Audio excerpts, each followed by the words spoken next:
고대 역사의 세계에 오신 것을 환영합니다. 위대한 제국들이 패권을 놓고 서로 충돌하고 국가의 운명이 전장에서 결정되었던 곳입니다. 오늘 우리는 시간 여행을 통해 역사상 가장 뛰어난 군사 지도자 중 한 명, 그 이름만으로도 여전히 경외심과 존경을 불러일으키는 인물을 만나보겠습니다. 영원의 도시 로마에 감히 도전하여 로마를 거의 무너뜨릴 뻔했던 이 수수께끼 같은 전사는 누구였을까요? 기원전 2세기 지중해를 상상해보세요. 두 강대국, 두 거인이 치열한 전투를 벌이고 있었습니다. 한쪽에는 젊으지만 빠르게 성장하는 공화국 로마가 있었습니다.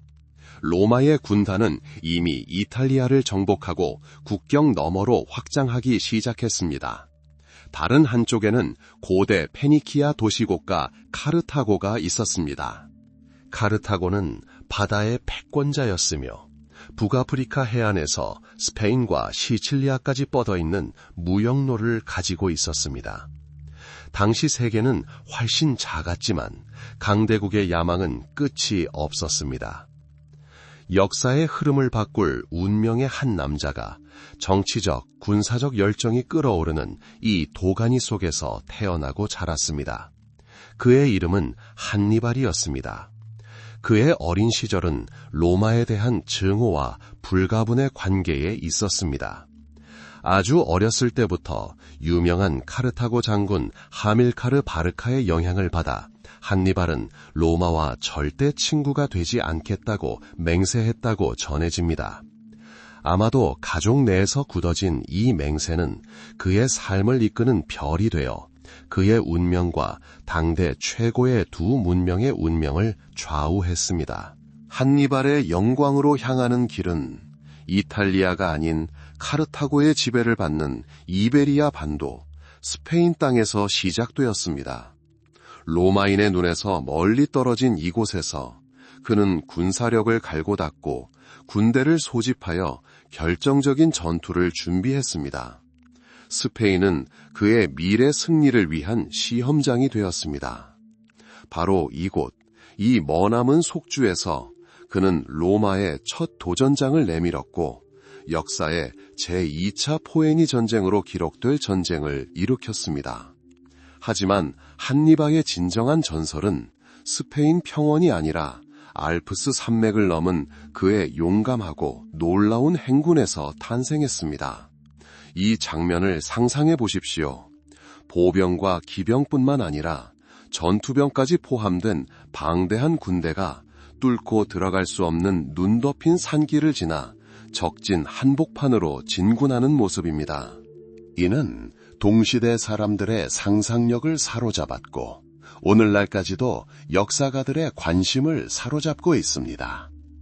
알프스 산맥을 넘는 것은 단순한 군사작전이 아니라 자연 그 자체에 대한 도전이자 지휘관의 흔들리지 않는 의지와 천재성을 보여주는 것이었습니다.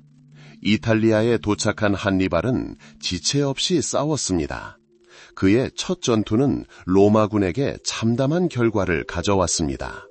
기원전 1771년 트레비아 강에서 그는 첫 번째 주요 승리를 거두며 로마군에게 전통적인 전투 방식이 그의 전술적 천재성에 무력함을 보여주었습니다.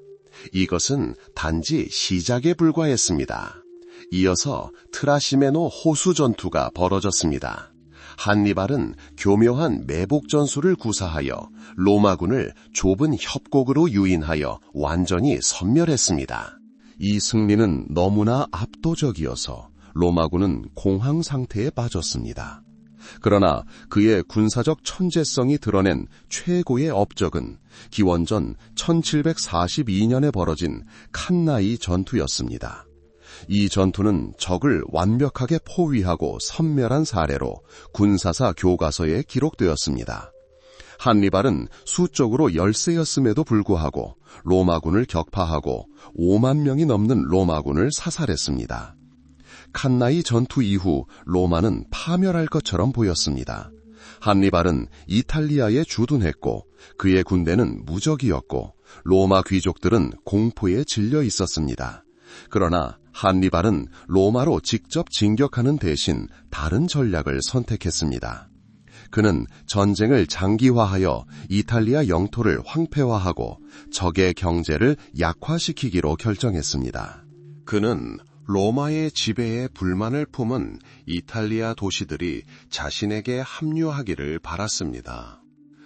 상황의 심각성을 깨달은 로마인들은 전술을 바꿀 수밖에 없었습니다. 공격적이지만 종종 실패하는 장군들은 느린 자라는 별명을 가진 파비우스 막시무스로 교체되었습니다. 그의 전략은 직접적인 대결을 피하고 게릴라전으로 한니발 군대를 지치게 하고 보급품을 차단하는 것이었습니다. 이 전술은 겉보기에는 수동적이었지만 매우 효과적이었습니다. 로마는 끈기와 새로운 전략 덕분에 점차 전세를 역전하기 시작했습니다. 이 과정에서 중요한 역할을 한 것은 젊고 야심찬 장군 스키피오 아프리카노스였습니다. 그는 이탈리아에서 한니발을 물리치는 것이 매우 어려울 것이라는 것을 깨닫고 카르타고 본토를 공격하기로 결정하고 전투의 방향을 아프리카로 전환했습니다. 이 대담한 원정으로 한니발은 이탈리아를 버리고 고향 도시를 방어하기 위해 귀환할 수밖에 없었습니다. 제2차 포에니 전쟁의 마지막 전투는 기원전 173년 자마시 근처에서 벌어졌습니다. 이곳 아프리카 땅에서 당대 최고의 장군 2명, 한니발과 스키피오가 격돌했습니다. 치열한 전투였지만 스키피오가 최종적으로 승리하며 수십 년간 이어진 갈등이 종식되었습니다. 전쟁 후 한니발은 평화를 누리지 못했습니다. 패배에도 불구하고 그의 영향력과 권위는 여전히 상당했습니다. 그는 로마의 포로가 되는 것을 피하기 위해 카르타고를 떠나야 했고 남은 생애를 여러 왕들을 섬기며 로마에 맞서 싸우는 망명 생활을 했습니다. 그의 말년은 음모와 저항 조직 시도로 점철되었지만 로마는 이미 너무나 강력했습니다. 한니발의 유산은 실로 엄청납니다.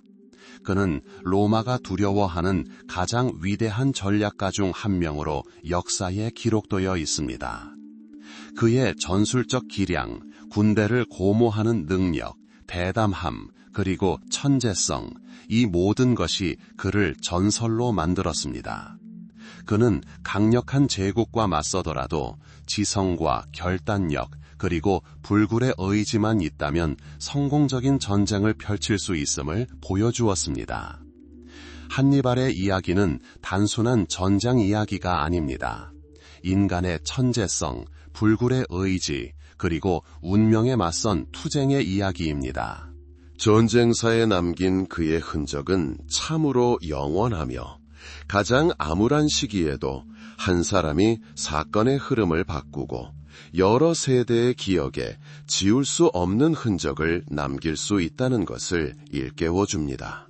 우리 이야기의 중심에는 강대한 로마에 도전한 위대한 장군 한니발이 있습니다. 하지만 그의 위협의 규모를 이해하려면 과거로 돌아가 그가 살았던 세상을 떠올려 보아야 합니다. 카르타고와 로마라는 두 강대국으로 나뉘어 있던 시대였습니다. 북아프리카 해안에 위치한 카르타고는 페니키아 문명의 후예였습니다. 숙련된 선원과 무역상인들로 구성된 카르타고 주민들은 지중해 너머까지 무역로를 확장하며 번영하는 제국을 건설했습니다. 카르타고는 장엄한 신전과 북적이는 시장, 우아한 궁전과 장인들의 소박한 집 등 대조적인 모습을 지닌 도시였습니다. 카르타고의 삶은 향신료 향, 짭짤한 바닷바람, 동전 부딪히는 소리로 가득 차 활기로 가득했습니다. 카르타고인들은 부와 기업가 정신, 그리고 강력한 해군력을 중시했습니다. 카르타고 사회는 도시의 정치에 영향을 미치는 가문과 강력한 상인 가문을 기반으로 형성되었습니다. 지중해 건너편 아펜니노 반도에서는 로마가 세력을 키워가고 있었습니다. 전설에 따르면 기원전 1732년 로물루스가 세웠다는 이 도시는 처음에는 작은 정착지로 시작되었습니다. 하지만 철두철미한 규율, 군사 조직, 그리고 불굴의 확장 의지 덕분에 로마는 막강한 세력으로 성장했습니다. 로마인들은 질서, 법, 그리고 군사력을 중시하는 실용주의자들이었습니다. 그들의 사회는 귀족과 평민의 구분이 뚜렷한 엄격한 위계 질서로 이루어져 있었습니다. 로마인들의 일상생활은 군 복무, 농업, 그리고 시민으로서의 의무에 종속되어 있었습니다. 그들은 도로, 수로, 신전을 건설하며 미래의 위대한 제국의 토대를 마련했습니다. 이 두 도시, 이 두 세계는 필연적으로 충돌했습니다.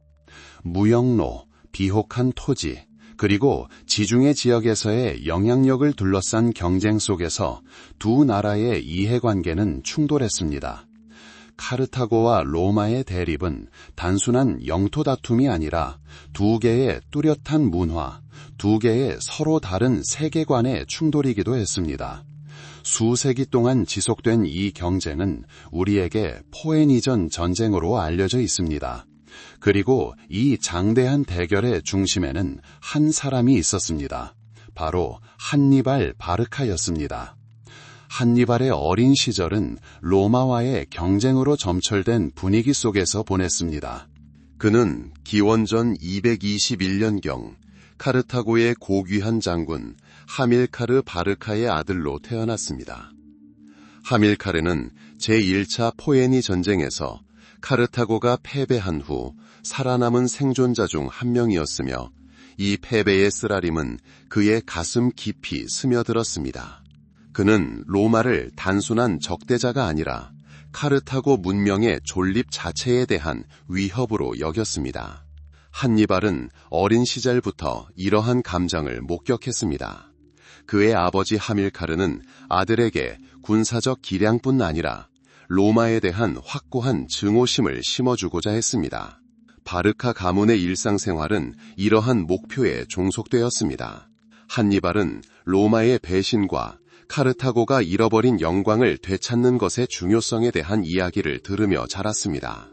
한니발의 어린 시절과 관련된 가장 유명한 이야기 중 하나는 하밀카르가 한니발을 스페인으로 데려가 전쟁 후 카르타고의 입지를 강화했다는 이야기입니다.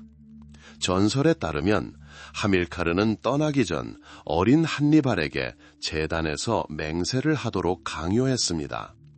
역사가들에 따르면 이 맹세는 로마에 대한 것이었습니다. 하밀카르는 아들에게 로마를 미워하느냐고 물었다고 합니다. 긍정적인 답변을 받은 후 그는 한니발에게 로마에 대한 영원한 적대감을 맹세하라고 요구했습니다. 이 이야기는 신화적인 요소가 섞여 있지만 미래의 지휘관이 형성될 당시의 분위기를 완벽하게 포착하고 있습니다.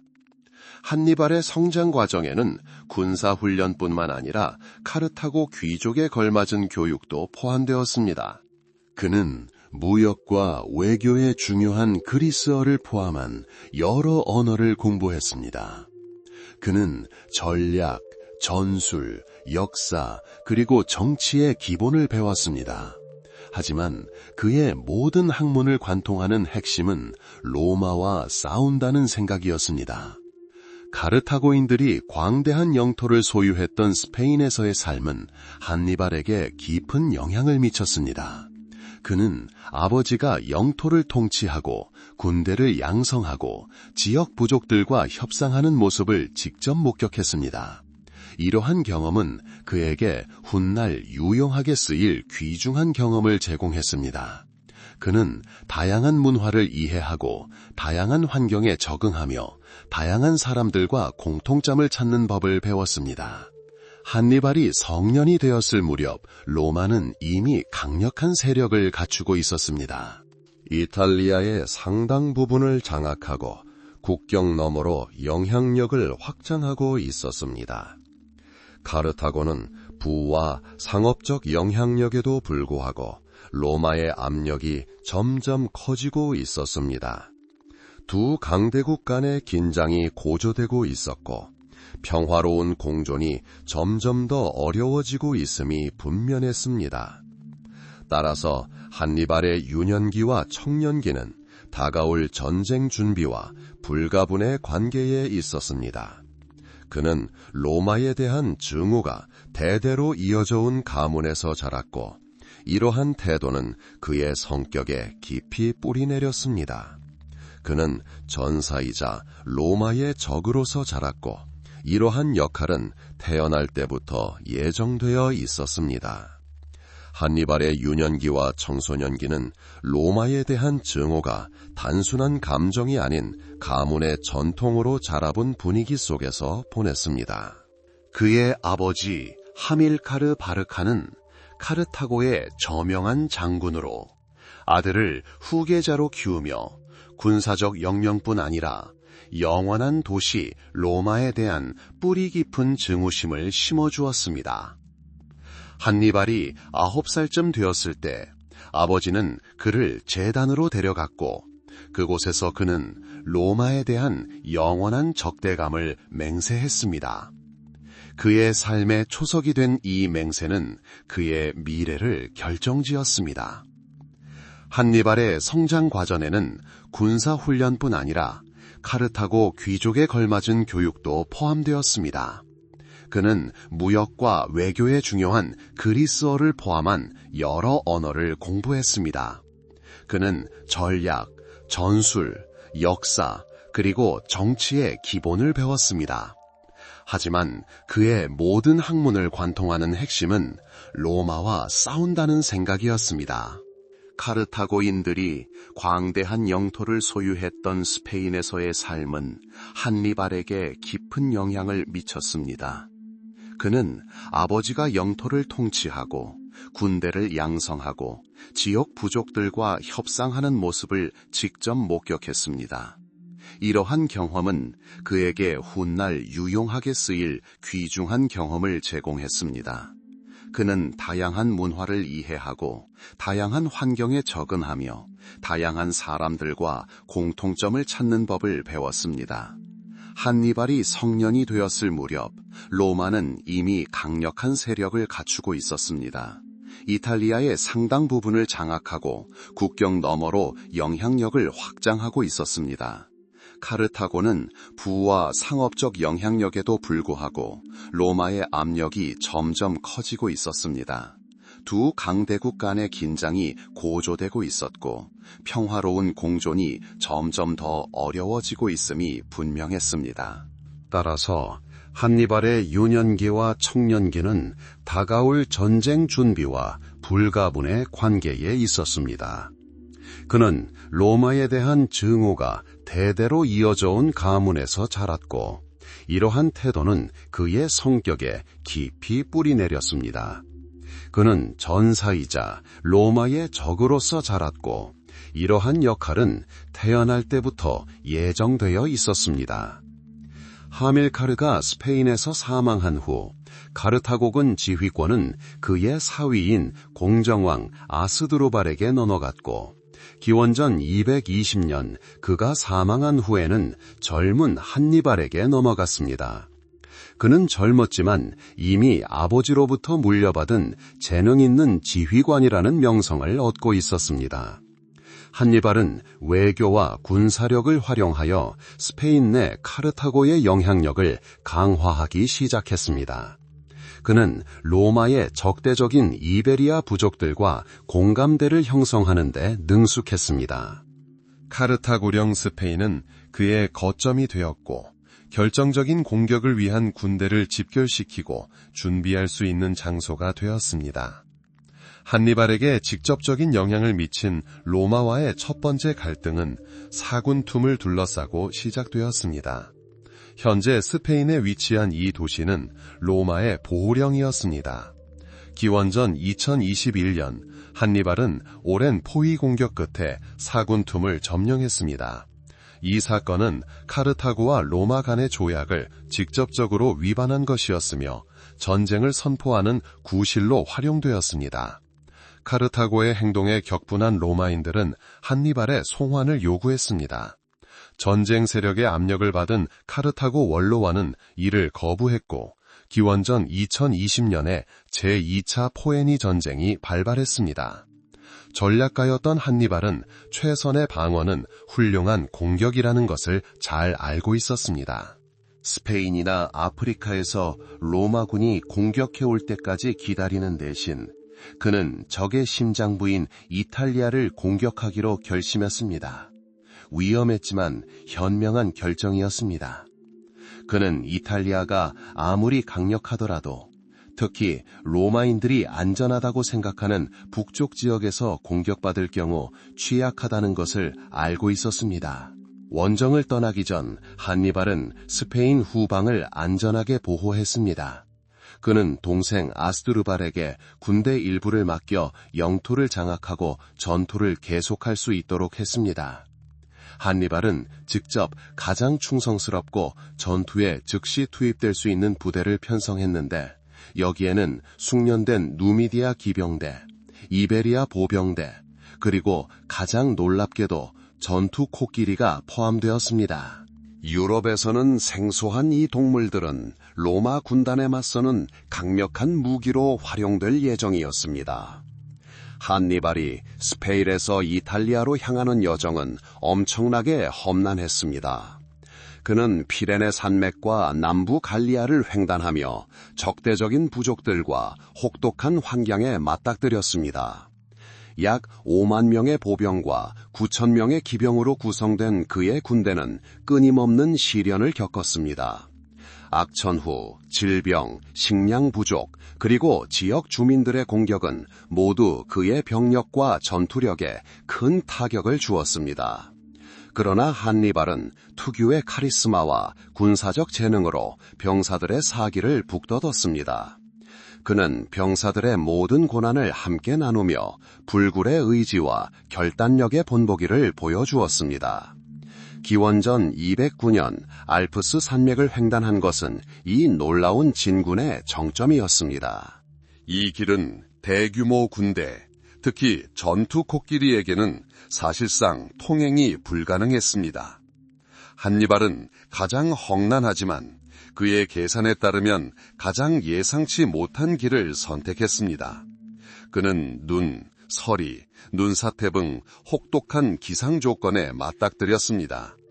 병사들은 추위와 굶주림에 시달렸습니다. 코끼리를 포함한 많은 동물들이 목숨을 잃었습니다. 그러나 막대한 손실에도 불구하고 한니발은 군대 대부분을 이끌고 알프스 산맥을 넘어 북부 이탈리아 평원에 도달했습니다. 이 진군은 그의 군사적 천재성뿐만 아니라 군대의 놀라운 회복력을 보여주었습니다. 한니발이 산에서 내려왔을 때 그의 군대는 훨씬 적었지만 사기는 높았고 로마 땅에 나타난 그의 모습은 영원한 도시 로마에 큰 충격을 주었습니다. 그는 의지와 결의로 극복할 수 없는 장애물은 없다는 것을 증명했습니다.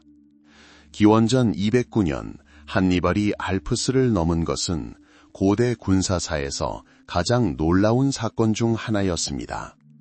엄청난 인내심과 전략적 선견지명을 필요로 했던 이 기념비적인 작전은 카르타고 군대가 이탈리아 중심부로 진입할 수 있는 길을 열어주었습니다. 한니걸이 선택한 경로는 험난했을 뿐만 아니라 이처럼 대규모 군사작전으로는 사실상 상상도 할 수 없는 것이었습니다. 수만 명의 사람들, 특히 짐승들과 가장 눈에 띄는 전투 코끼리들을 이끌고 눈 덮인 봉우리와 얼음 위를 지나가는 모습을 상상해 보십시오. 적에게 공포를 심어주기 위해 설계된 이 거대한 코끼리들은 산악지형에서는 도움이 되기보다는 오히려 짐이 되었습니다. 덩치, 다루기 힘든 특성, 그리고 특별한 관리가 필요했기에 악천 후에 취약했습니다. 그러나 한니발은 병사들과 가축들의 심리를 놀랍도록 잘 이해하고 있었습니다. 그는 그러한 장애물을 극복하려면 체력뿐만 아니라 확고한 의지도 필요하다는 것을 알고 있었습니다. 그의 군대는 스페인과 갈리아를 통과하는 이전 진군 과정에서 상당한 손실을 입었지만 노련했습니다. 원정의 고난과 궁핍, 그리고 끊임없는 투쟁에 익숙해진 병사들은 한니발을 단순한 지휘관이 아니라 자신들의 고난을 함께 나누는 사람으로 여겼습니다. 알프스를 통과하는 경로를 선택한 것은 단순히 기습 공격에 대한 욕구 때문만은 아니었습니다. 한니발은 산악 트레킹 코스와 계절별 기후에 대한 정보를 면밀히 조사했을 가능성이 높습니다. 그는 자신의 계산에 따르면 로마군의 방어가 가장 취약한 경로를 선택했는데 비록 그 경로가 자신의 군대에 가장 큰 위험을 초래하더라도 말입니다. 군대가 등반을 시작하면서 그들은 산악 겨울의 혹독한 현실에 직면했습니다. 추위는 뼛속까지 파고들었고 눈은 이동을 어렵게 했으며 눈사태는 좁은 산길을 끊임없이 위협했습니다. 사람과 동물 모두 식량 부족이 점점 더 심각해졌습니다. 전투 코끼리들은 강인함에도 불구하고 추위와 굶주림에 시달렸습니다. 혹독한 환경을 견디지 못한 많은 코끼리들이 절벽에 떨어지거나 경사면에서 기진맥진하여 쓰러져 죽었습니다. 하지만 한니발은 후퇴하지 않았습니다. 그는 직접 행군을 이끌며 병사들에게 본보기가 되어 용기를 북돋았습니다. 그는 가능한 모든 수단을 동원하여 사기를 북돋았습니다. 어쩌면 그는 작지만 의미 있는 행동들을 했을지도 모릅니다. 마지막 빵 조각을 나눠주고 격려의 말을 건네고 성공한다면 얻게 될 영광을 상기시켜주는 것 말입니다. 1km를 이동하고 정복한 모든 고개는 자연과 그들 자신의 두려움에 대한 작은 승리였습니다. 알프스 산맥 횡단은 약 15일간 지속되었습니다. 이 기간 동안 한니발의 군대는 절반으로 줄어들었습니다. 손실은 엄청났지만 살아남은 자들은 더욱 강해졌습니다. 그들은 회복력이 약한 군대였다면 무너졌을 시련을 견뎌냈습니다. 지쳤지만 무너지지 않은 군대가 이탈리아 북부 평원으로 내려왔을 때 로마군에게는 마치 청천벽력과도 같았습니다. 한니발이 그들의 땅에 도착했을 때 그들은 진정한 충격을 받았습니다. 전쟁은 예상했지만 이처럼 대담하고 예상치 못한 침략은 예상하지 못했습니다. 알프스 산맥을 넘은 이 행군은 한니발의 군사적 천재성뿐만 아니라 병사들의 놀라운 회복력도 보여주었습니다. 결단력과 노련한 지도력으로 간화된 인간의 의지는 극복 불가능해 보이는 장애물도 극복할 수 있음을 증명했습니다. 이 전설적인 행군은 용기와 전략적 정교함의 상징으로 영원히 기억될 것입니다. 고대 역사에서 가장 피비린내 나는 전쟁 중 하나의 시작을 알린 것입니다. 전설적인 알프스 산맥 횡단 이후 한니발이 이끄는 카르타고 군대는 이탈리아 북부에 도착했습니다. 이는 로마를 혼란에 빠뜨린 기습 침공이었습니다. 그러나 이러한 성공에도 불구하고 한니발은 우위를 공고히 하고 결정적인 승리를 거둘 필요성에 직면했습니다. 목표는 이미 진격해온 로마군과 교전하는 것이었습니다.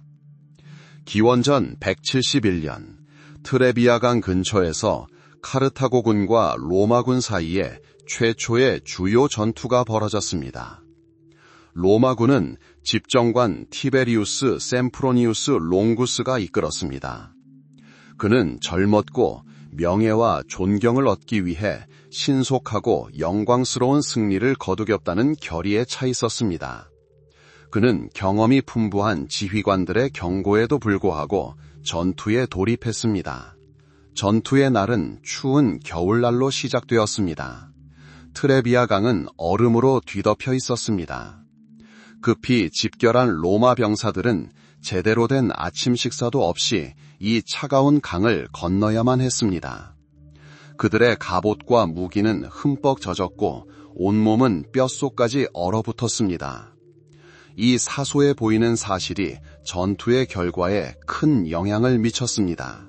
숙련된 지휘관 한니발은 적의 이러한 약점을 알고 있었습니다. 그는 병사들을 미리 준비시켰습니다. 그들은 아침을 먹고 불 옆에서 몸을 녹였으며 사기는 매우 녹았습니다.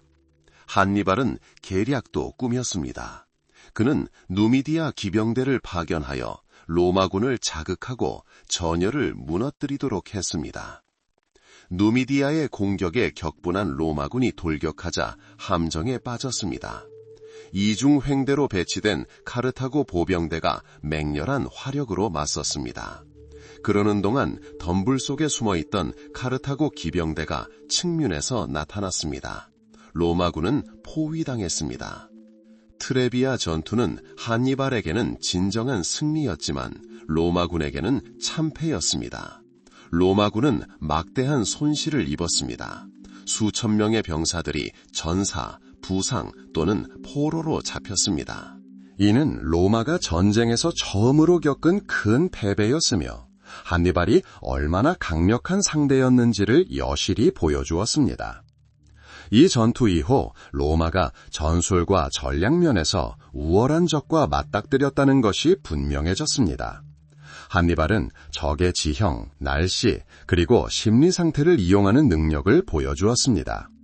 트레비아 전투는 군사 예술사에서 중요한 이정표가 되었으며 아무리 강력한 군대라도 뛰어난 장군의 손에 패배할 수 있음을 보여주었습니다. 이 승리는 한니발이 이탈리아에서 자신의 활동을 계속하도록 고무했습니다. 트레비아에서 눈부신 승리를 거둔 후 한니발은 이탈리아 전역으로 진군을 이어갔고 로마군이 혼란에 빠진 동안 그의 명성은 더욱 높아졌습니다. 그들은 카르타고 사령관의 천재성에 맞설 새로운 전술과 희망을 모색했습니다.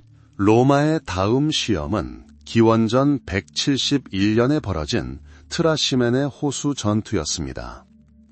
지칠 줄 모르고 항상 새로운 기회를 엿보던 한니발은 다음 대결 장소로 그림처럼 아름답지만 위험한 곳을 선택했습니다. 트라시멘의 호수는 언덕으로 둘러싸여 있고 빽빽한 덤불로 뒤덮인 아름다운 계곡에 자리 잡고 있었습니다. 바로 이곳 호수와 가파른 경사지 사이에서 한니발은 군사 역사상 가장 유명한 매복 공격 중 하나를 적에게 가하기로 결정했습니다. 이번에는 집정관 가이우스 플라미니우스가 지휘하는 로마군이 호숫가를 따라 진군했습니다. 활기차고 어쩌면 다소 과신했던 플라미니우스는 속임수를 예상하지 못했습니다. 그는 한니발을 따라잡고 결정적인 전투를 벌여 트레비아에서의 패배를 만회하고 싶어 안달이 났습니다. 수적 우위를 확신한 로마군은 호숫가와 가파른 언덕 사이를 지나는 좁은 길을 따라 진군했습니다. 한니발은 언제나처럼 지형을 면밀히 살폈습니다. 그는 좁은 도로와 호수의 근접성이 로마군의 기동성을 제한하여 취약하게 만든다는 것을 알고 있었습니다. 며칠 전 그는 비밀리에 병력을 배치했습니다. 보병과 코끼리를 포함한 그의 군대 대부분은 언덕 뒤에 숨어 있었고 경보병과 일부 기병은 도로 양쪽에 빽빽한 덤불 속에 숨어 있었습니다.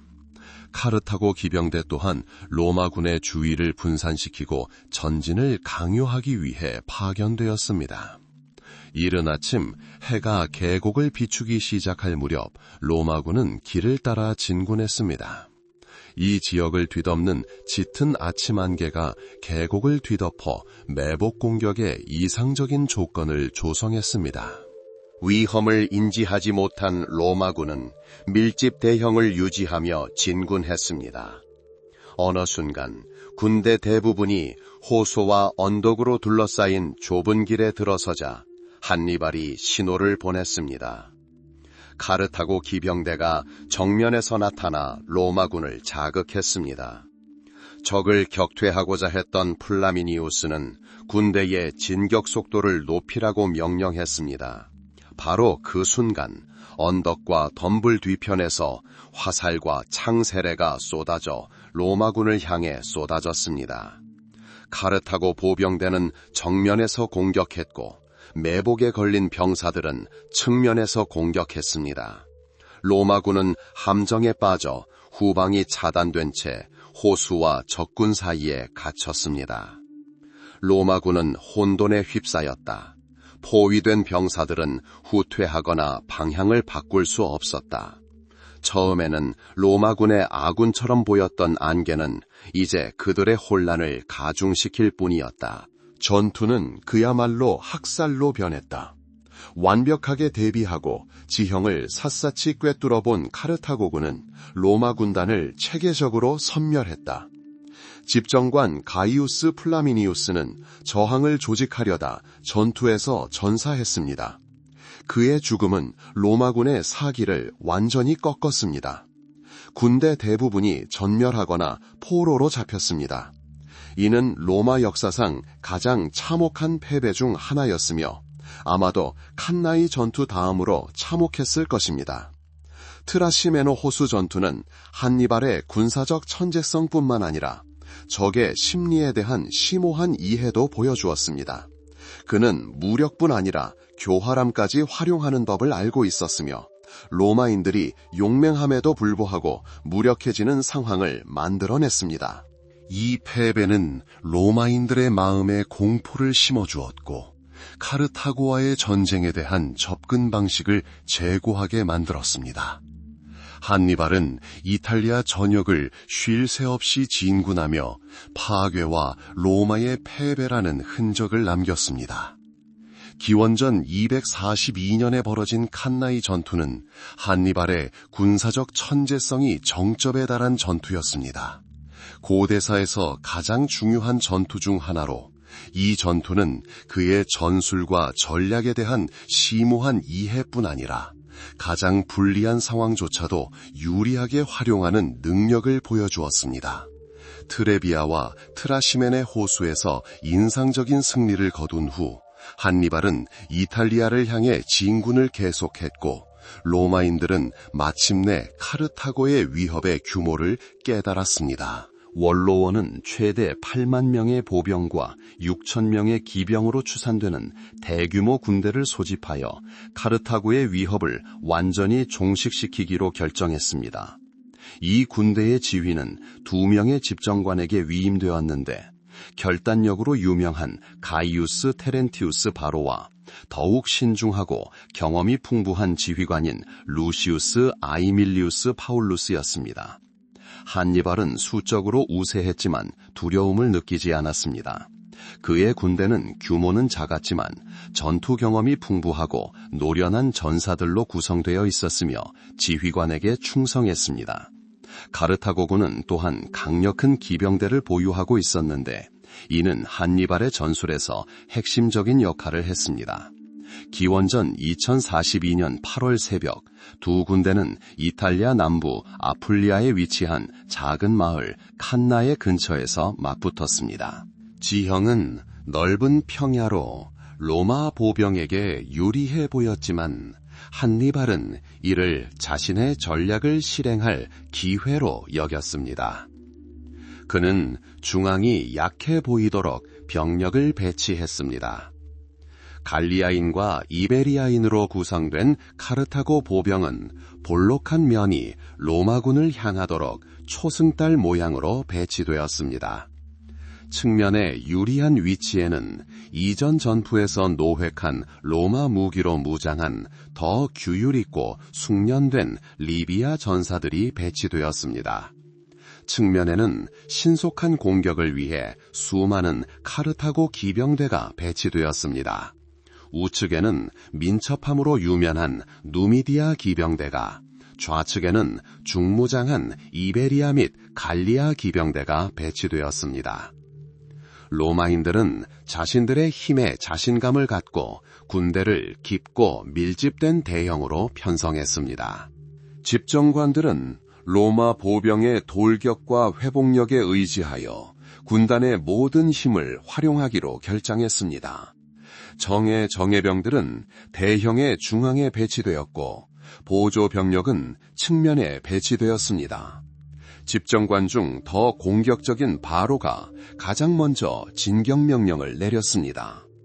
로마 군단이 진격하자 한니발이 계획했던 카르타고 진영의 중앙은 서서히 후퇴하기 시작했습니다.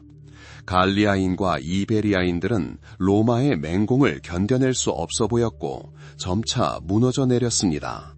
이를 목격한 로마인들은 전열을 더욱 강화하여 적의 방어선을 돌파하려 했습니다. 그러나 이 후퇴는 교활한 계획의 일부에 불과했습니다. 로마 보병대가 카르타고 진영의 중앙으로 깊숙이 진격하며 후퇴하는 병력을 우회하려던 순간 예상치 못한 일이 벌어졌습니다. 측면에 배치된 리비아 전사들이 방향을 돌려 로마군을 측면에서 공격했습니다. 동시에 측면의 적군을 성공적으로 처리한 카르타고 기병대는 로마군의 측면을 돌파했습니다. 누미디아 기병대는 빠르고 쉽게 한쪽 측면을 공격했고 중무장한 이베리아와 갈리아 기병대는 로마 기병대를 제압한 후 반대편 포위망을 완성했습니다. 로마군은 밀집 대형을 이루었지만 완전히 포위당했습니다. 승리를 확신했던 병사들은 이제 정면과 측면에서 진격해오는 리비아군 사이에 끼어들었고 강력한 카르타고 기병대는 후방에서 공격해왔습니다. 포위망으로 인한 비좁은 공간과 혼란 속에서 로마군은 무기를 효과적으로 사용하거나 전투를 벌이거나 심지어 병력을 배치할 수 없었습니다. 칸나이 전투는 끔찍한 학살로 이어졌습니다. 카르타고군은 조직적이고 체계적인 방식으로 로마 군단을 섬멸하기 시작했습니다. 언덕에서 전투를 지켜보던 한니발은 상황을 완벽하게 장악했습니다. 그는 능숙하게 병력을 지휘하여 적에게 최대의 피해를 입힐 기회를 놓치지 않았습니다. 로마군의 손실은 천문학적이었습니다. 집정관 루시오스 아이밀리우스 파울루스를 포함하여 로마 병사의 수는 5만에서 7만 명으로 추산됩니다. 가이우스 테렌티우스 바로는 저항을 시도했지만 결국 전장에서 도망쳐야 했습니다. 이는 로마 역사상 가장 참혹한 패배 중 하나로 로마인들의 마음속에 오랫동안 공포를 안겨주었고 한니발의 군사적 천재성을 보여주는 상징이 되었습니다. 군사 역사가들은 여전히 칸나의 전투에서 한니발의 전술을 연구하고 있습니다. 지형, 적의 심리, 그리고 다양한 병력 유형, 특히 기병대를 활용하여 이중 포위망을 구축한 그의 능력은 군사예술의 전형적인 사례가 되었습니다. 이 전투는 이탈리아에서 한니발의 전성기를 이루었으며 수적으로 우세한 적과 맞서더라도 지능, 교활함, 그리고 완벽한 실행력을 통해 승리를 거둘 수 있음을 보여주었습니다. 임박한 승리를 예고하는 듯했던 칸나이 전투의 승리 이후 한니발은 어려운 전략적 선택에 직면했습니다. 그는 적의 영토인 이탈리아 깊숙이 파고들었습니다. 그의 군대는 전투로 단련되었지만 본토와는 멀리 떨어져 있었고 로마는 참패에도 불구하고 여전히 강력한 세력이었습니다. 매우 위험한 작전이었을 로마로 진군하는 대신 한니발은 장기 전략을 선택했습니다. 그의 목표는 로마를 정복하는 것이라기보다는 동맹국에 대한 로마의 지배력을 약화시키는 것이었습니다. 그는 로마 공화국이 수많은 이탈리아 도시 및 부족들과의 동맹에 기반을 두고 있다는 것을 알고 있었습니다. 만약 그가 그들을 설득하는 데 성공한다면 로마는 고립되고 자원은 고갈될 것이었습니다. 그래서 한니발은 이탈리아 남부로 진격을 시작했습니다. 그는 빠르고 결정적인 전투를 추구하지 않고 로마에 충성하는 도시들을 포위하고 흔들리는 도시들을 설득하거나 강제로 이탈시키는 방식을 선호했습니다. 이 기간 동안 이탈리아의 삶은 전쟁이 허락하는 한 평소처럼 계속되었습니다. 농민들은 끊임없는 약탈의 위협 속에서도 계속해서 딴을 경작했습니다. 도시들은 일상생활을 이어갔지만 불안감을 감출 수 없었습니다. 물론 무역은 침체되었지만 완전히 중단된 것은 아니었습니다. 칸나이 전투의 충격에서 회복한 로마 당국은 전략을 재고하기 시작했습니다. 한니발 군대와의 직접적인 충돌이 이제 매우 위험하다는 것이 분명해졌습니다. 한니발은 자신을 단순한 정복자가 아니라 로마의 속박으로부터 해방시킨 해방자로 내세우고자 했습니다. 그는 정복당하는 민족의 관습을 존중하고 그들의 종교 관습을 방해하지 않으려 노력했으며 가능한 한 자치권을 보존했습니다. 이러한 노력은 그가 지역 주민들의 동정을 얻는 데 도움이 되었습니다. 그러나 이탈리아에서 두 번째로 큰 도시인 카푸아를 비롯한 일부 도시와 삼리움 및 아풀리아의 여러 공동체를 설득하는 데 성공했음에도 불구하고 한니발은 로마와 동맹국들 사이에 완전한 단절을 이루지 못했습니다.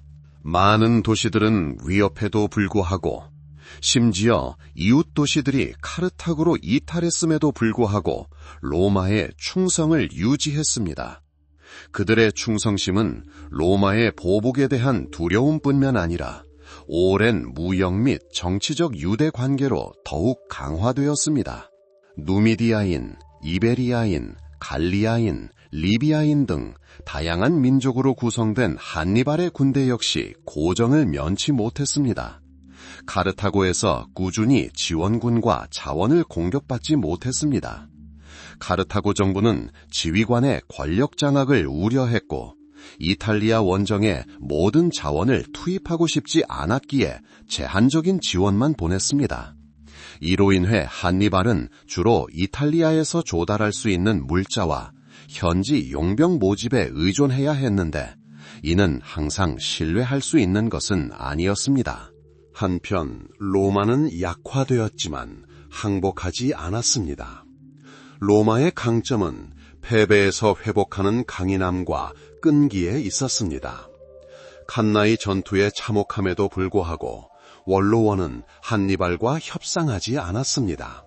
대신 그들은 새로운 전술에 의지하기 시작했고 이는 곧 그 이름을 얻게 되었고 로마의 불굴의 의지를 상징하게 되었습니다. 이 새로운 전략은 적을 약화시키고 더 이상의 치열한 공격을 가할 수 있는 능력을 박탈하며 상실한 영토를 점차 되찾기 위한 것이었습니다. 로마의 대응, 파비우스 막시무스와 새로운 전술. 돌이킬 수 없을 것처럼 보였던 칸나이에서의 참패 이후 로마 원로원은 선택의 기로에 섰습니다. 항복하느냐 아니면 새로운 길을 모색하느냐였습니다. 깊은 상처에도 불구하고 로마는 굴복하지 않았습니다. 로마는 끈기와 지혜의 길, 후자를 선택했습니다. 바로 이 중요한 순간에 신중함과 전략적 자제의 대명사가 된 인물이 등장했습니다. 바로 퀸투스 파비우스 막시무스 베르코수스였습니다. 그는 느리다 또는 느리다라는 뜻의 쿤타토르라는 별명을 얻었습니다. 처음에는 경멸의 의미로 붙여진 이 별명은 나중에는 그의 뛰어난 전략에 대한 존경의 표시가 되었습니다. 파비우스 막시무스는 이미 집정관직을 역임하고 오랜 경력을 쌓은 노련한 군사 지도자였습니다.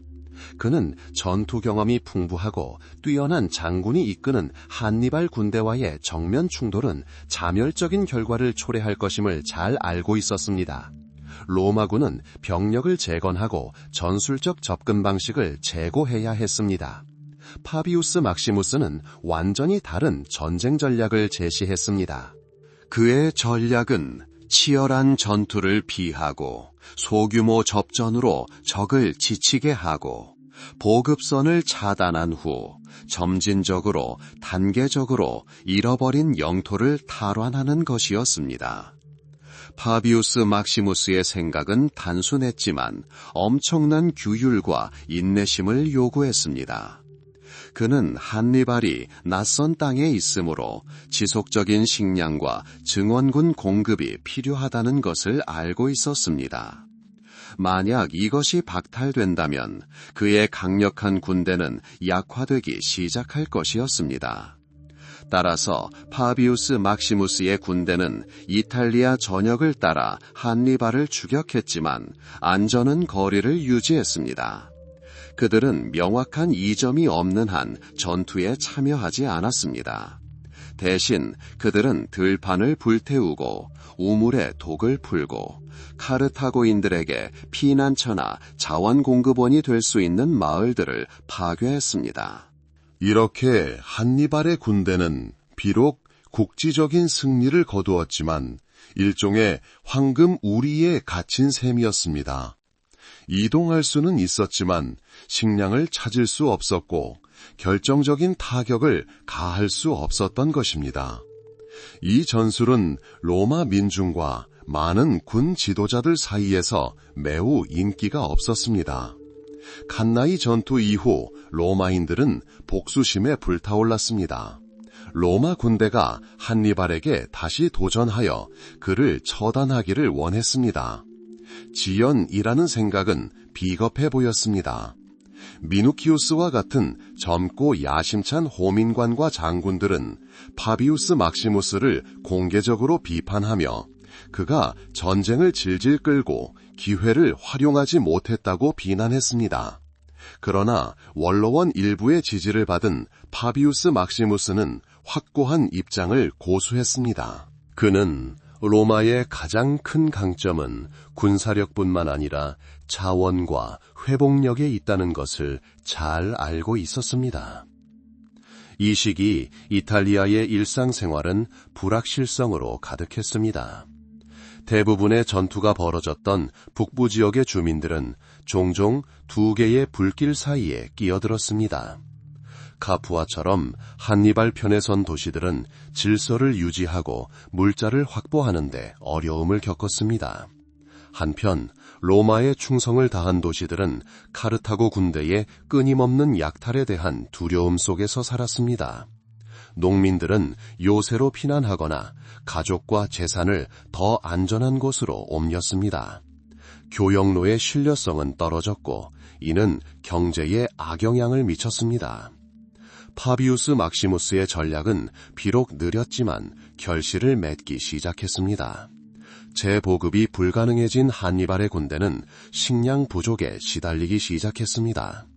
격렬한 전투에 익숙해진 그의 병사들은 사기를 잃기 시작했습니다. 로마는 점차 개별 영토에 대한 지배권을 회복하기 시작했습니다. 한니발이 자신들에게 지속적인 보호를 제공할 수 없다는 것을 깨달은 작은 마을과 공동체들은 다시 로마 쪽으로 기울기 시작했습니다. 필요와 절박함에서 비롯된 이 새로운 전술은 로마 정치 체제의 놀라운 강인함과 로마인의 인격을 보여주었습니다. 원로원은 내부 분열에도 불구하고 필요할 때마다 장군을 지지했습니다. 그들은 전쟁이 단순한 전투가 아니라 전략, 인내, 그리고 적응력의 문제임을 잘 알고 있었습니다. 파비우스 막시무스는 자신의 모범을 통해 적을 무찌르는 최선의 방법은 때로는 적을 완전히 파괴하는 것이 아니라 무력화시켜 행동할 능력을 박탈하는 것임을 보여주었습니다. 그의 방법은 비록 느렸지만 궁극적으로 한니발에게는 이전의 어떤 전투보다 훨씬 더 파괴적인 결과를 가져왔습니다. 파비우스 막시무스의 신중함으로 시작된 이 새로운 전쟁 국면은 로마의 미래 부흥과 궁극적인 승리를 위한 토대를 마련했습니다. 모든 어려움에도 불구하고 로마는 포기하지 않았습니다. 파비우스 막시무스의 전략은 빠른 승리를 가져오지는 못했지만 한니발의 군대를 점차 약화시켰습니다. 이때 로마에는 새로운 세력이 성장하고 있었고 전쟁의 흐름을 바꿀 운명의 새로운 사령관이 나타났습니다. 그의 이름은 푸블리우스 코르넬리우스 스키피오였고 훗날 역사에 아프리카누스로 기록될 것입니다. 스키피오는 젊었지만 이미 전투에서 두각을 나타낸 인물이었다. 그는 한니발의 행동을 관찰하고 그의 전술을 연구했으며 그러한 적을 물리치려면 용기뿐만 아니라 혁신도 필요하다는 것을 깨달았다. 그는 이탈리아에서의 전쟁이 장기화되고 있고 카르타고 군대는 손실을 입었음에도 여전히 심각한 위협이 되고 있음을 직감했다. 스키피오는 위험하지만 결과적으로 훌륭한 계획을 제안했다. 바로 적의 영토 아프리카로 전쟁을 확대하는 것이었다. 이 아이디어는 대담했습니다.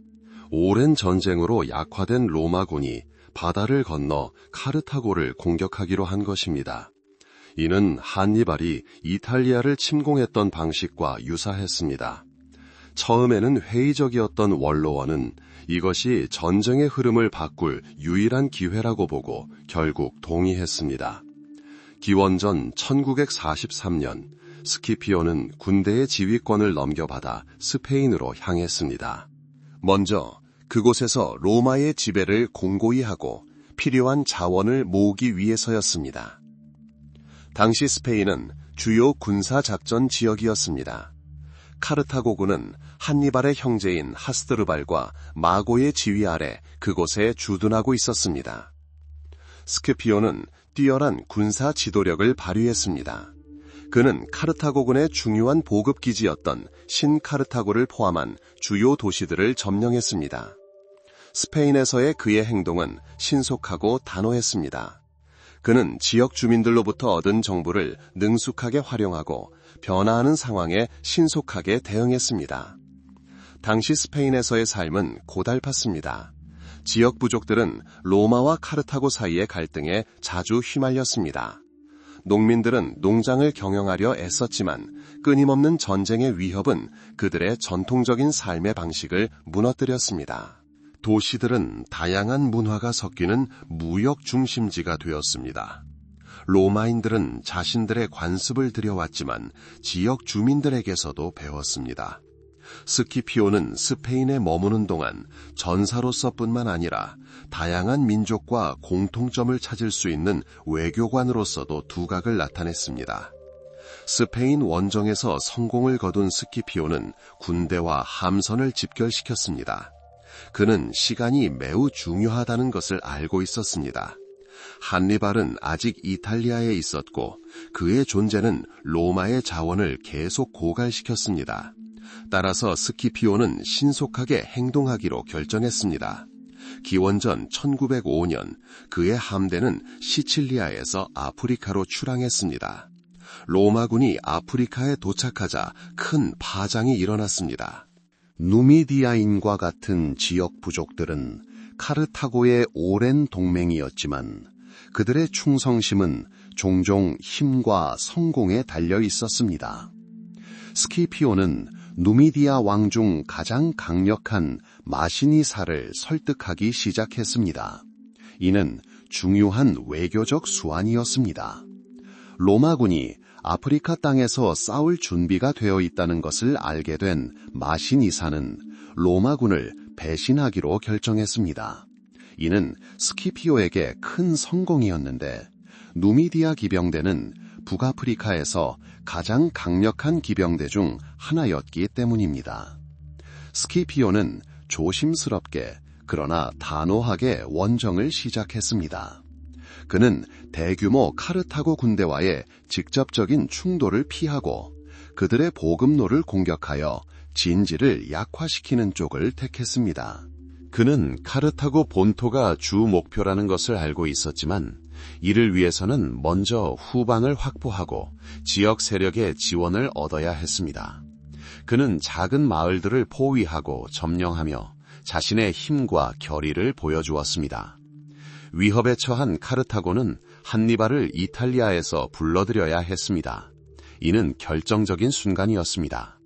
오랜 세월 외국 땅에서 성공적으로 싸워온 한니발은 이제 고국을 지키기 위해 고국으로 돌아가야 했습니다. 그는 아프리카에 도착하여 남은 병력을 모으고 새로운 병력을 모집했습니다. 긴장감이 고조되고 있었습니다. 양측은 제2차 포에니 전쟁의 운명을 결정할 최후의 전투를 준비했습니다. 마시니사와 누미디아 기병대의 지원을 받은 스키피오는 결정적인 전투를 준비했습니다. 그는 지형과 병력 배치를 고려하여 전장을 선택했습니다.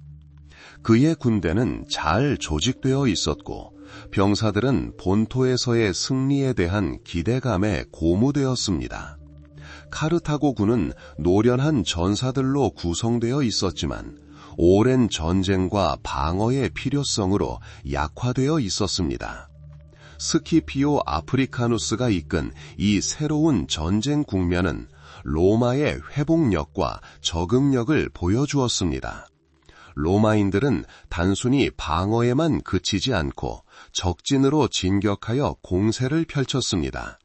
이는 대담하고 선견지명이 있는 전략으로 궁극적으로 전쟁의 전환점을 마련했습니다. 스키피오는 한니발의 모범을 따라 혁신적인 전술을 구사하며 아무리 어려운 상황에서도 승리의 길을 찾을 수 있음을 보여주었습니다. 그의 아프리카 원정은 로마 군사 천재성을 가장 두드러지게 보여주는 사례 중 하나가 되었습니다. 전쟁이 절정에 달하고 카르타고의 운명이 위태로워지던 바로 이 시기에 위대한 지휘관 한니발은 고국으로 돌아갈 수밖에 없었습니다.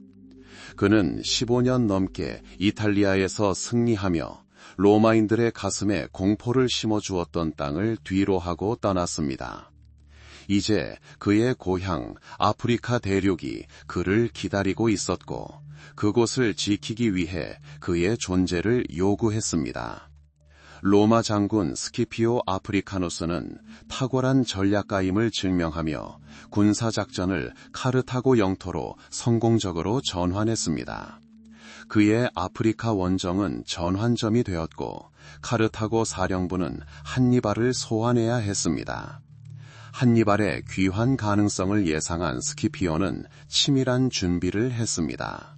그는 당대 최고의 장군을 상대하려면 극도의 집중력과 가용 자원을 모두 활용해야 한다는 것을 알고 있었습니다. 그는 빠른 속도와 기동성으로 명성이 자자했던 누미디아 왕 마시니사와 동맹을 맺었습니다. 이 기병대는 이후 전투에서 매우 귀중한 존재로 입증되었습니다. 스키피오는 결정적인 전투 장소로 자마시 인근 평원을 선택했습니다. 자마 레기아라고도 알려진 이 평원은 무작위로 선택된 것이 아니었습니다. 기병 기동에 충분한 공간을 제공했을 뿐만 아니라 로마 보병이 전투 대형을 구축할 수 있는 여건을 제공했습니다. 아프리카에 도착한 한니발은 어려운 과제에 직면했습니다. 그의 군대는 전투 경험이 풍부했지만 스키피오의 군대보다 규모가 작았습니다. 게다가 경험이 부족한 신병들을 포함한 새로운 병사들을 모집해야 했습니다. 그럼에도 불구하고 한니발은 병사들 사이에서 의심할 여지 없는 권위를 두렸고 그의 존재는 병사들에게 자신감을 불어넣었습니다. 그는 또한 카르타고 귀족과 평민들의 지지를 기대했지만 카르타고의 정치 상황은 불안정했고 모두가 그에게 전적인 지지를 보낼 준비가 되어 있지는 않았습니다. 기원전 252년 두 대군이 자마에서 맞붙었습니다. 스키피오는 병력을 3개의 열로 편성했습니다. 첫 번째 열은 정예병, 두 번째 열은 신병, 세 번째 열은 동맹군의 잔여 병력으로 구성되었습니다. 그는 또한 기병대를 측면에, 코끼리 부대를 중앙에 배치하여 적의 전열을 무너뜨릴 의도를 가지고 있었습니다. 한니발 역시 코끼리 부대를 사용했지만 그의 편성은 더 위험했습니다. 그는 정예병들을 중앙에 배치하여 로마군의 맹공을 견뎌낼 수 있기를 바랐습니다. 측면에는 용병을 배치하고 그 다음에는 카르타고 민병대를 배치했습니다. 전투는 코끼리 돌격으로 시작되었습니다. 한니발은 이전에 그랬듯이 코끼리들이 로마군의 공황 상태를 조성하기를 바랐습니다.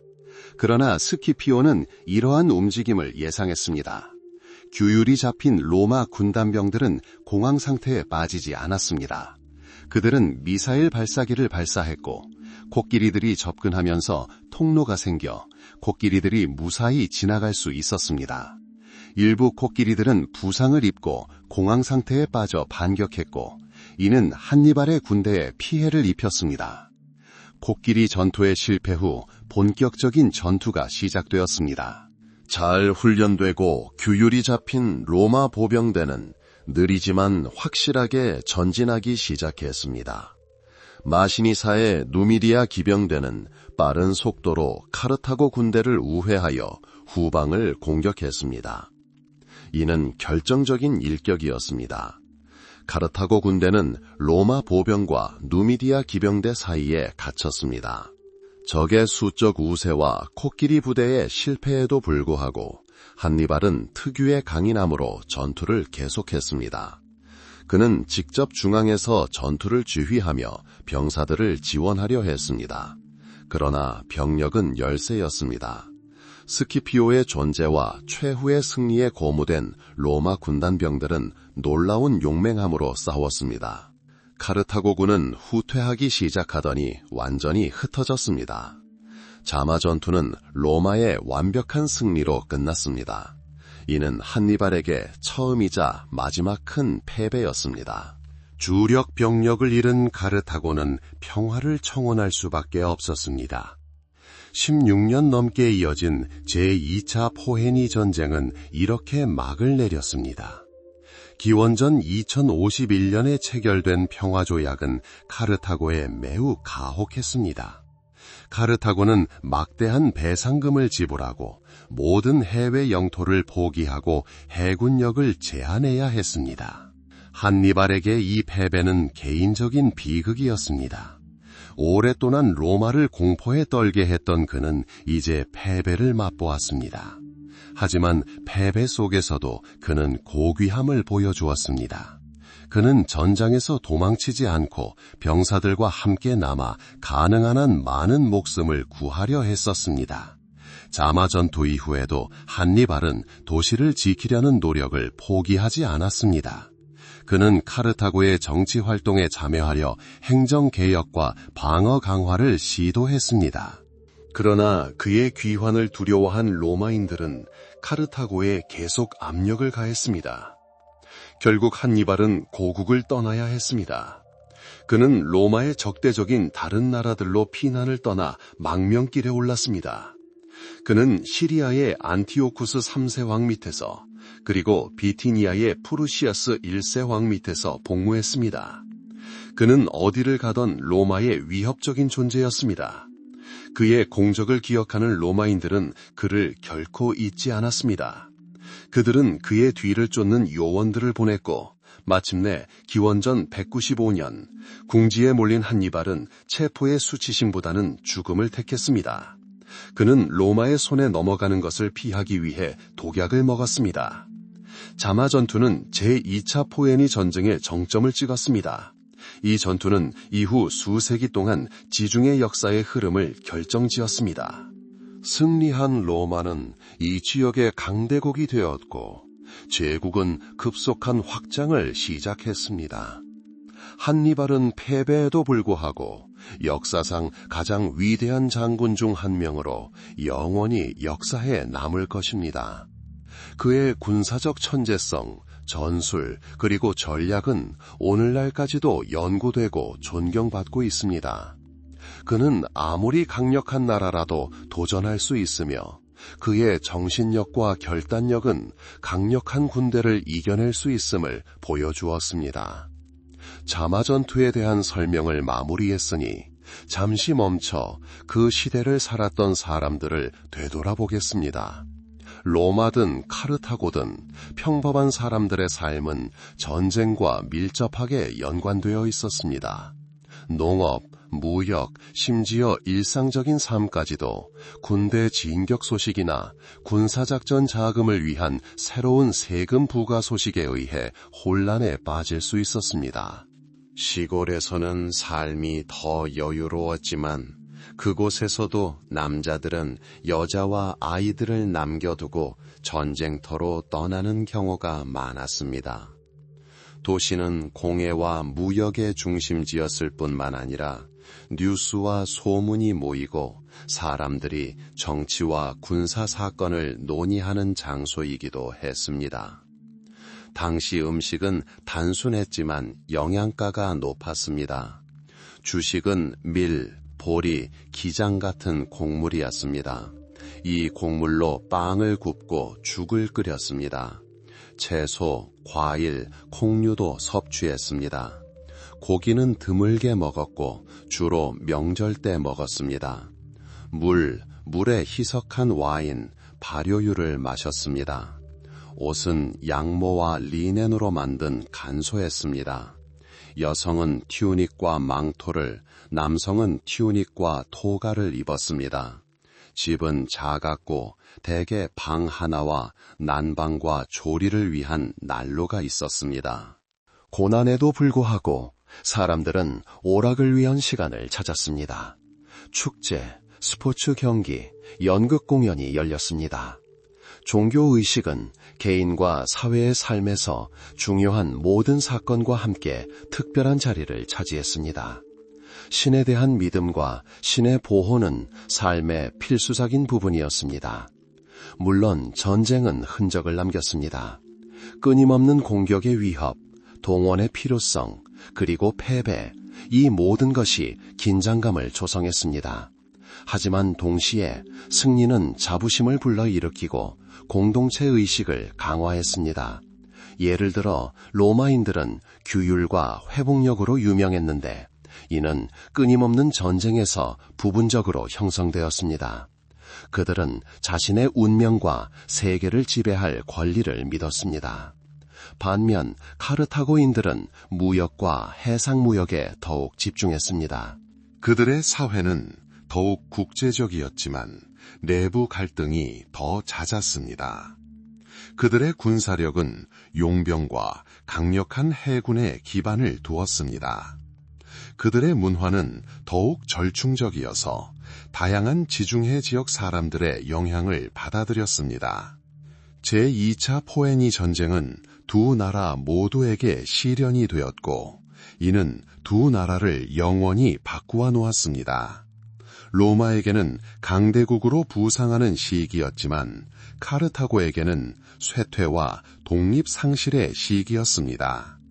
이 갈등의 중심 인물이었던 한니발은 카르타고의 저항과 비극적인 운명을 동시에 상징하는 존재가 되었습니다. 그의 이야기는 천재성과 회복력, 그리고 궁극적으로 역사의 거침없는 힘에 맞선 패배의 이야기입니다. 하지만 카르타고가 함락된 후에도 한니발의 유산은 계속되었습니다. 그의 이름은 위대한 군사 지도력의 대명사가 되었습니다. 그의 전술은 수세기 동안 연구되고 적용되었습니다. 로마인들은 승리에도 불구하고 그가 불러일으킨 공포를 결코 잊지 않았습니다.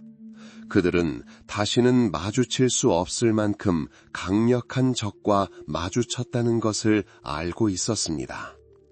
한니발 이야기는 단순한 전쟁 이야기가 아닙니다. 인간의 야망, 권력에 대한 욕망, 불굴의 정신, 그리고 변화의 필연성에 대한 이야기입니다.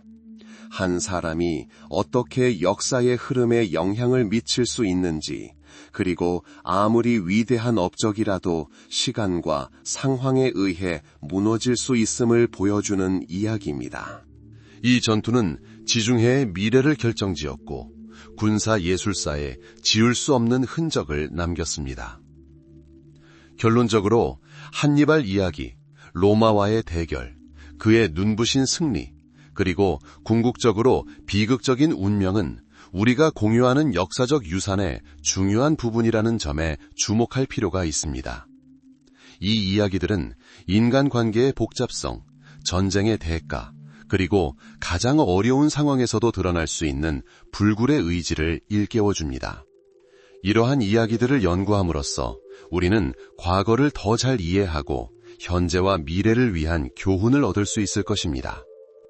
길고 혹독했던 제2차 포에니 전쟁을 종식시킨 자마 전투 이후 한니발 다르카의 삶은 새롭고 그에 못지않게 극적이지만 완전히 다른 국면으로 접어들었습니다. 오랫동안 그의 삶을 규정했던 전쟁이 끝났습니다. 지치고 패배한 카르타고는 로마가 강요한 가혹한 평화 조건을 받아들일 수밖에 없었습니다. 한때 지중해 전역의 공포의 대상이었던 한니발은 이제 군사적 재능이 아닌 외교적 수완, 그리고 더 중요하게는 변화된 세상에서 살아남을 능력이 필요한 상황에 놓였습니다. 로마인들은 승리했지만 한니발이 자신들에게 불어넣은 두려움을 잊을 수 없었습니다. 한니발이 살아있는 한 그는 잠재적 위협으로 남을 것이라는 것을 알고 있었기 때문입니다.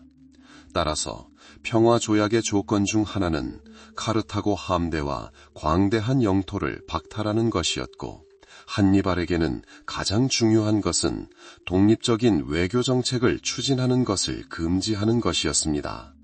더 나아가 로마인들은 한니발의 항복을 요구했습니다. 그러나 카르타고인들은 굴욕 속에서도 이를 거부했습니다. 오히려 한니발에게 모든 공직을 사임하고 그의 정치적 영향력을 축소하도록 강요했습니다. 명예롭고 가족에게 중성스러웠던 한니발은 카르타고에 머물 수 없었습니다. 그곳에 머무르면 더 큰 갈등이 초래될 수 있다는 것을 알고 있었기 때문입니다. 그는 한때 자신을 승리로 이끌었던 야망과 위대함에 대한 갈망이 이제 패배의 원인이 되었음을 깨달았습니다. 자마 전투가 있은 지 약 1년 후 기원전 1950년 한니발은 고향을 떠나기로 결심했습니다. 이는 부득이한 결정이었고 그는 망명을 떠났습니다. 그의 첫 번째 방문지는 동쪽으로 뻗어있는 셀레우코스 제국의 왕 안티오쿠스 3세였습니다. 한니발은 그곳에서 지원을 얻고 이전보다 규모는 작지만 로마와의 싸움을 계속할 기회를 찾고자 했습니다. 그는 제국의 수도 안티오크에 도착하여 영예로운 환영을 받았습니다. 영토를 확장하고 로마의 영향력에 도전하기를 열망했던 안티오쿠스 3세는 한니발을 귀중한 동맹으로 여겼습니다. 그러나 왕의 열장에도 불구하고 한니발의 지휘 아래 실제 군사 행동은 기대했던 성과를 거두지 못했습니다. 우월한 조직력과 규율을 갖춘 로마군은 안티오쿠스의 군대를 압도했습니다. 기원전 1940년 안티오쿠스가 마그네시아 전투에서 패배한 후 한니발은 난관에 봉착했습니다. 이 패배 이후 한니발은 다시 피난처를 찾아야 했습니다.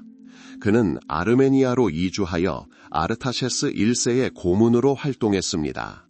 일부 기록에 따르면 그는 이곳에서 아르메니아의 새로운 수도가 된 아르타샤트 건설에 참여했습니다. 비교적 평화로운 시기였던 이 시기에 한니발은 전쟁 외의 다른 문제에 전념할 수 있었습니다. 그는 심지어 아르메니안 문화와 국가 발전에 기여했다고 전해집니다. 그러나 이러한 평화는 그에게 일시적일 뿐이었습니다. 로마인들은 그의 움직임을 예의주시했습니다. 기원전 1939년 한니발이 흑해 연안 비티니아에 머물던 중 로마인들이 마침내 자신을 추적했다는 소식을 접했습니다. 로마인들은 한니발이 다시 적과 동맹을 맺을까봐 사절을 보내 그의 송환을 요구했습니다. 도망칠 곳이 없다는 것을 깨닫고 적의 손에 산채로 잡히고 싶지 않았던 한니발은 최후의 절박한 결정을 내렸습니다. 그는 독약을 먹었는데 만약의 사태에 대비해 항상 가지고 다녔다고 합니다. 이 사건은 기원전 1938년에 일어났습니다. 한니발의 나이는 약 65세였습니다. 그의 죽음은 한 시대의 끝을 알렸습니다.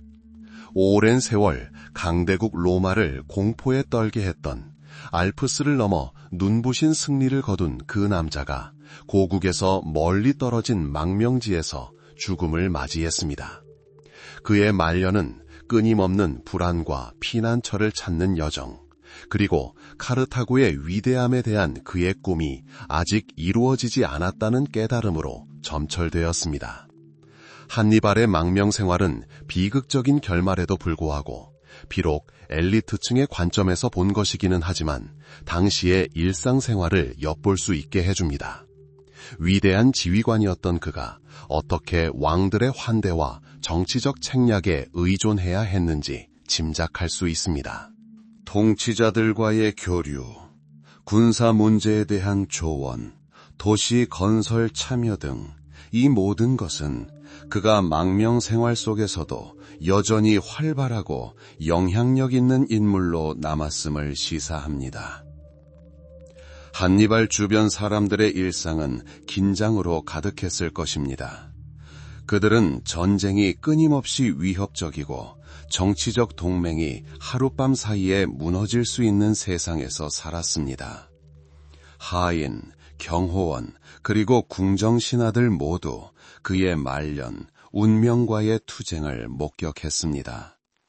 그들에게 그는 단순한 망명자가 아니라 과거의 영광과 권력의 연약함을 일깨워주는 존재였을지도 모릅니다. 그의 말년에 대한 흥미롭지만 충격적이지는 않은 세부 사항으로는 건축과 요새 건설에 자신의 지식을 적용하려 했던 시도가 있습니다. 예를 들어 아르메니아 계획에 참여했던 일화나 군사 문제에 대해 왕들에게 조언했던 일화들은 그의 다재다능함을 보여줍니다. 그는 전사였을 뿐만 아니라 전략가였고 어쩌면 기술자이기도 했습니다. 하지만 그가 죽은 후에도 한니발의 이야기는 끝나지 않았습니다. 그의 유산은 계속 이어졌습니다. 승리한 로마인들은 그의 천재성을 인정할 수밖에 없었습니다. 그들은 그의 전술, 전략, 그리고 병사들에게 영감을 불어넣는 그의 능력을 연구했습니다. 그의 이름은 두려움과 존경을 동시에 받는 위대한 지휘관의 대명사가 되었습니다. 한니발의 망명과 말년은 그의 이야기에서 중요한 한 장으로 가장 위대한 영웅조차도 고난과 패배에 맞설 수 있음을 보여줍니다. 역사가 항상 승리로 끝나는 것은 아니며 가장 어려운 상황에서도 인간은 조남성과 회복력을 유지할 수 있음을 일깨워 줍니다. 그의 죽음은 끝이 아니라 다른 차원, 즉 전설의 차원으로의 전환이었습니다. 그의 이름은 저항, 천재성, 그리고 흔들리지 않는 정신의 상징으로 영원히 기억될 것입니다. 한니발의 유산은 단순한 군사적 천재성에 대한 이야기가 아니라 어떻게 한 사람이 문명 전체의 의식에 지울 수 없는 흔적을 남길 수 있는지에 대한 심오한 성찰이기도 합니다. 고대 로마에서 그의 이름은 경외심과 존경을 불러일으켰고 그의 전술은 수세기 동안 연구되었습니다. 그를 물리친 로마인들은 그의 탁월한 능력을 인정할 수밖에 없었습니다. 그들은 그를 단순한 적이 아니라 그의 교훈이 자신들의 군사 기술의 귀중한 교훈으로 여겼습니다. 카르타고와 로마 모두에 깊은 상처를 남긴 제2차 포에니 전쟁 이후 로마인들은 과거 패배의 원인을 면밀히 분석했습니다. 이러한 분석의 중심 인물은 물론 한니발이었습니다. 불가능한 장애물을 뚫고 군대를 지휘하는 능력, 지형과 적의 신미를 능숙하게 다루는 능력, 이탈리아 반도에서의 그의 교묘한 전략, 이 모든 것이 연구의 대상이 되었습니다. 카르타고군을 최종적으로 격파한 푸블리우스 코르넬리우스 스키피오 아프리카누스와 같은 군사 이론가와 지휘관들은 그의 작전을 면밀히 연구했습니다. 그들은 그가 어떻게 트레비아, 트라시멘의 호수, 칸나이에서처럼 압도적인 승리를 거둘 수 있었는지 이해하고자 했습니다. 그의 전략에 특히 주목했습니다. 한니발은 로마를 즉시 점령하려 하지 않았습니다. 대신 적의 동맹군을 파괴하고 자원을 고갈시켜 적의 병력을 약화시키는 전략을 택했습니다. 지연 전략으로 알려진 이 전략은 로마인들에게는 생소했습니다. 로마인들은 신속하고 결정적인 원정에 익숙했습니다. 그러나 한니발은 로마인들에게 자국 영토에서 길고 험난한 전쟁을 치르도록 관여했고, 이는 심리적, 경제적으로 큰 부담이 되었습니다. 이러한 새로운 현실에 직면한 로마인들은 이에 대응할 자신만의 방법을 모색하기 시작했습니다. 바로 그때 신중한 전술로 느린 자라는 별명을 얻은 퀸투스 바비우스 막시무스가 전면에 등장했습니다. 그는 한니발과의 직접적인 대결을 피하고 소규모 접전, 보급선 차단, 대규모 전투 회피 등을 통해 적의 병력을 지치게 하는 전략을 선호했습니다. 이 전술은 로마인들에게는 인기가 없었지만 카르타고군의 진격 속도를 늦추는 데는 효과적이었습니다. 한니발의 유사는 그의 이름이 유행어가 된 방식에서도 여실히 드러났습니다. 로마인들에게는 한니발은 궁극적인 군사적 위협을 의미했습니다. 수세기 후 로마가 세계적인 제국으로 성장했을 때에도 한니발과 같은 적의 재등장에 대한 두려움은 여전히 남아 있었습니다. 역사가들과 작가들은 한 국가를 애워쌀 수 있는 위험을 묘사하기 위해 그의 이미지를 사용했습니다. 그의 이름은 적들조차 두려워하고 존경하는 뛰어난 군사 지도자의 대명사가 되었습니다. 한니발의 유산이 군사 분야에만 국한되지 않았다는 점을 이해하는 것이 중요합니다. 다양한 언어와 문사를 가진 용병과 동맹군으로 구성된 그의 군대에 영감을 불어넣은 그의 능력 또한 놀라웠습니다. 그는 고향을 떠나 장기간의 원정기간 동안 단결과 충성심을 불러일으키는 데 성공했는데, 이는 쉽지 않은 업적이었습니다. 사람들을 하나의 깃발 아래 하나로 통합하는 그의 리더십은 역사에 큰 족적을 남겼습니다. 한니발을 연구하던 로마인들은 단순히 그의 전술을 채택한 것이 아니었습니다. 그들은 그에게서 그의 회복력, 변화하는 상황에 적응하는 능력, 그리고 불굴의 의지를 배웠습니다. 패배와 망명 이후에도 그는 로마 군사 사상에 지대한 영향을 미쳤습니다. 그의 이름은 아무리 강대한 나라라도 우월한 적 앞에서는 무릎을 꿇을 수 있다는 것을 일깨워 주었습니다. 당시 로마인들의 일상생활, 특히 전쟁 중에는 한니발의 이미지가 도처에 있었습니다. 어머니들은 아이들이 바르게 행동하도록 격려하기 위해 한니발이라는 이름을 붙여 겁을 주었을 것입니다. 병사들은 그의 영웅담에 감명을 받아 역경을 극복했을지도 모릅니다. 그의 영향력은 로마 문화, 일상생활, 그리고 로마 정체성의 토대까지 스며들었습니다. 로마인들이 한니발을 연구한 것은 단순한 학문적 연구가 아니었습니다. 생존을 위한 필수 조건이었습니다. 이처럼 파괴적인 전쟁을 겪은 로마는 비슷한 위협이 재발하는 것을 용납할 수 없었습니다. 그래서 그들은 한니발을 그토록 위험하게 만든 요인을 파악하는데 막대한 노력을 기울였습니다. 그의 전략적 결정, 전술적 기동, 병참술, 그리고 상대를 분석하는 능력을 분석했습니다. 예를 들어 기원전 171년경 알프스 산맥을 넘은 것은 로마인들에게 깊은 충격을 안겨준 사건이었습니다. 전투 코끼리를 포함한 군대가 그러한 자연 장벽을 극복하리라고는 아무도 예상하지 못했습니다. 이는 목표를 달성하기 위해 극단적인 방법을 택하려는 그의 결의와 의지를 보여주었습니다. 이에 직면한 로마인들은 적이 자신들의 통상적인 전쟁 개념을 벗어나 작전을 펼치고 있음을 깨달았습니다. 트레비아 전투, 기원전 202년경과 트라시멘의 호수 전투, 기원전 202년은 특히 교훈적이었습니다. 이 전투에서 한니발은 교묘한 매복과 속임수를 사용하여 로마군에 치명적인 손실을 입혔습니다. 예를 들어 트라시멘의 호수에서 그는 로마군을 호숫가에 설치된 함정으로 유인하여 완전히 포위하고 전멸시켰습니다. 이는 로마군에게 단순히 병력과 힘에만 의존할 수 없다는 것을 보여주었습니다.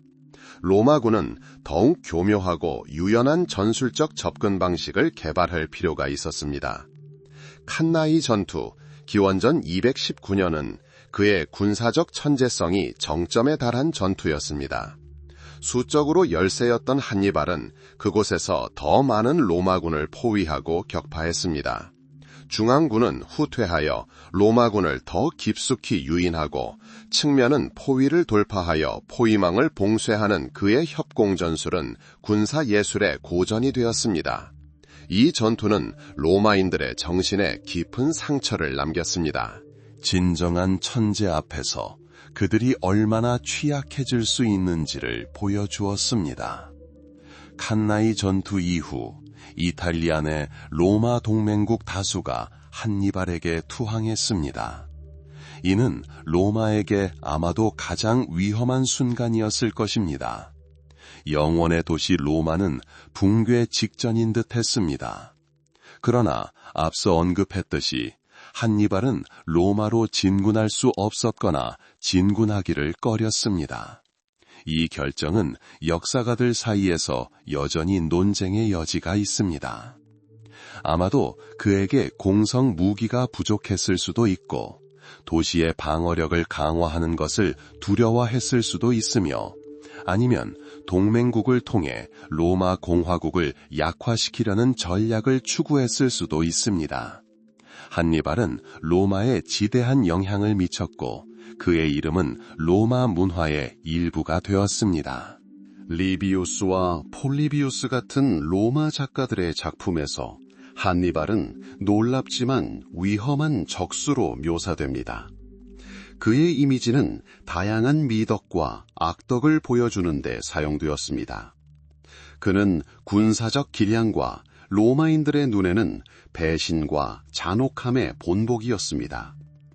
카르타고에서 추방당하고 로마에 저항하며 방랑하며 보낸 마지막 세월에도 불구하고 그의 유산은 계속 이어졌습니다. 지중해의 강대국이 된 로마인들은 그의 전술을 계속 연구했습니다. 그의 이름은 로마가 극복했지만 로마를 영원히 바꾸어 놓은 도전의 상징이 되었습니다. 한니발의 영향력은 군사사뿐만 아니라 로마 정체성 형성에도 깊숙이 뿌리내리고 있습니다. 이처럼 강력한 적과 마주한 로마는 물질적, 정신적 자원을 총동원해야 했습니다. 이는 로마 정신을 함양하고 단결심을 강화했습니다. 한니발에 대한 승리는 로마 국민의 자부심을 형성하는 초석 중 하나가 되었습니다. 한니발은 자신도 모르게 로마 제국의 형성에 중요한 역할을 했다고 할 수 있습니다. 그의 행동은 로마를 더욱 강하고 조직적이며 군사적으로 더욱 정교하게 만들었습니다. 그는 로마가 자신의 강점과 약점을 직시하고 개선해 나가는 거울이 되었습니다. 따라서 한니발의 유산은 다면적입니다. 수세기 동안 연구되어 온 군사 전략과 전술에 대한 교훈을 담고 있습니다. 또한 그의 이름이 위대한 적의 상징이 된 문화적 현상이기도 합니다. 마지막으로 한니발과의 싸움에서 구축된 로마의 정체성 형성에 기여한 공로이기도 합니다. 그는 로마가 두려워했던 전략가였지만 궁극적으로는 로마가 지금의 모습을 갖추도록 도왔습니다. 그의 이름은 위대한 저항과 불굴의 정신의 상징으로 영원히 새겨질 것입니다. 한니발의 삶과 업적을 통한 여정의 마지막에 다다르면서 우리는 그의 이야기가 단순한 전투와 정복의 이야기가 아니라고 자신 있게 말할 수 있습니다. 그의 이야기는 문명의 충돌, 흔들리지 않는 의지, 그리고 가장 어려운 도전조차도 어떻게 성장과 발전의 원천이 될 수 있는지에 대한 이야기입니다. 우리는 고대 세계의 두 강대국 카르타고와 로마가 어떻게 패권을 다투었는지 살펴보았습니다. 어린 시절 그의 미래 운명을 결정지은 맹세로 점철되었던 젊은 한니발의 발자취를 따라갔습니다. 스페인의 시련과 그 대담함으로 지금도 사람들을 놀라게 하는 전설적인 알프스 산맥 횡단을 함께 헤쳐나갔습니다. 트레비아, 트라시멘의 호수, 그리고 물론 칸나이에서 그가 거둔 눈부신 승리들을 목격했습니다. 칸나이에서는 그가 최고의 군사력을 과시했습니다. 우리는 또한 그가 이탈리아에서 사용했던 장기 전략과 그처럼 강력한 적과 마주한 로마가 어떻게 새로운 접근법을 모색하고 군사적 사고를 발전시킬 수밖에 없었는지에 대해서도 배웠습니다. 신중한 전술을 구사한 파비우스 막시무스와 아프리카에서 대담한 원정으로 전환점을 맞이한 스키피오 아프리카누스의 등장은 투쟁이 어떻게 우리를 단련시키고 새로운 해결책을 찾도록 만드는지 보여줍니다. 마지막으로 제2차 포에니 전쟁을 종식시킨 자마 전투는 이 길고 혹독한 갈등의 정점을 이루었습니다. 한니발의 말년, 그의 망명, 그리고 투쟁을 이어가려는 그의 노력에 대해서도 살펴보았습니다. 하지만 이러한 방랑 속에서도 로마에 저항하려는 그의 노력 속에서도 그를 전설로 만든 불굴의 의지는 여전했습니다. 이처럼 이 여정 전체를 되돌아보면 한니발의 유산은 군사적 승리와 패배를 훨씬 넘어선다는 것을 알 수 있습니다. 그는 로마가 극복했지만 로마를 영원히 바꾸어 놓은 도전의 상징이 되었습니다. 그러한 적과 마주한 로마는 물질적, 정신적 자원을 모두 동원해야 했습니다. 이는 로마 정신을 함양하고 단결심을 강화했으며 국가적 자부심의 초석 중 하나가 되었습니다. 한니발은 자신도 모르게 로마 제국의 형성에 중요한 역할을 했다고 할 수 있습니다. 그의 행동은 로마를 더욱 강하고 조직적이며 군사적으로 더욱 정교하게 만들었습니다. 그는 로마가 자신의 강점과 약점을 직시하고 개선해 나가는 거울이 되었습니다. 따라서 한니발의 유산은 다면적입니다. 수세기 동안 연구되어 온 군사 전략과 전술에 대한 교훈을 담고 있습니다. 또한 그 이름이 승자조차 존경할 만한 위대한 적과 동의어가 된 문화적 현상이기도 합니다. 마지막으로 한니발은 로마의 정체성 형성에 기여했습니다. 이는 로마와의 싸움에서 다져졌습니다. 그는 로마가 두려워했던 전략가였지만 궁극적으로 로마를 현재의 로마로 만드는 데 기여했습니다.